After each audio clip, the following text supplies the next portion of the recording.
Can I talk more about metaphors and when to stop explaining them? My name is Gina. I'm an author, editor, publishing professional. I help you make your writing better. Don't explain your metaphors.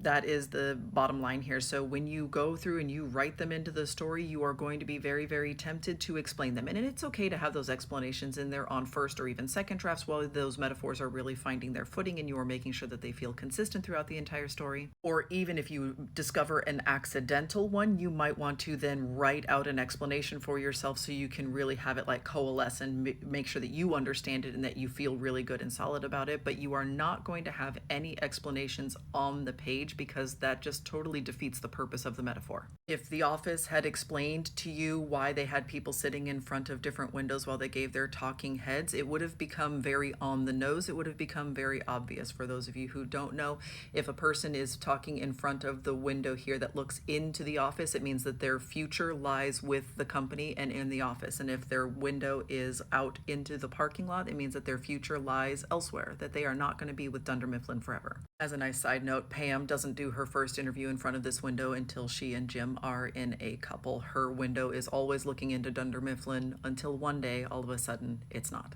If somebody had explained during the movie and like paused everything to be like, hey, older generation, you are constraining the younger generation and literally physically holding her back by tight lacing her into this corset that is a couple years out of style, you as the audience member would have rolled your eyes and been like, ugh, yeah, duh. Bleh. Even though a lot of people don't obviously pick up on this, they pick up on it in a very general sense. You understand what is happening without always being able to explain it explicitly. This is, by the way, the same metaphor that gets used about 8 years later when they do Pirates of the Caribbean. Not 8 years later, it's about 6 years later that they do Pirates of the Caribbean, in which we have someone from the older generation forcing someone in the younger generation to wear something that is very restrictive and pulls them back and pulls them and forces them to stop doing what it is they want to do. Pirates of the Caribbean has the nice added effect of the pirate being the one who rips her out of the corset and sets her free. So these corsets are being used metaphorically, even though, yes, they are period accurate to a certain degree. They are still being used as part of the metaphor of the storytelling. You don't need to see these girls getting dressed. You do not need to watch that, but it serves a function within the story, and it is a metaphor that is never explicitly explained. In How I Met Your Mother, when they take a leap across the chasm between the two apartment buildings, Lily yells, "This is a metaphorical leap, a metaphorical leap." But Ted, Robin, and Barney are all taking a physical and emotional leap within their lives as well and making big changes that they are all terrified to make. Quidditch is also a metaphor in which this person's job is disconnected from everything else that is happening on the pitch, and if he's the one that succeeds at the wrong time, and we show it happening in book 4 where Crumb catches the snitch and he catches it at the wrong time, it will all be for naught and their team will still lose. That's what he's doing with Horcruxes. He is seeking, and it is separate from the rest of the fight that is happening, and if he wins at the wrong time, they all still lose.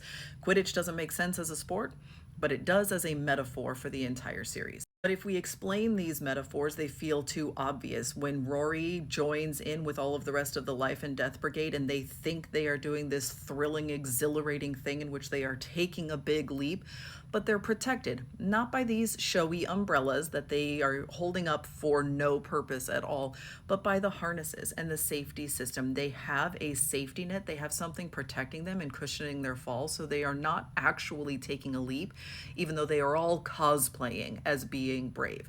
If we were to explain that, it wouldn't feel as powerful, it wouldn't feel as impactful, it would feel very obvious, and it would feel like a duh kind of a moment. So in your early drafts, you are going to explain the metaphors to yourself. You're going to make sure that they feel consistent, make sure that you understand it, make sure that you are representing the pieces of it on the page that make the most sense and feel the most emotionally impactful, but then you are going to delete all of those explanations. A metaphor should be able to stand on its own without you having to explain it to the audience.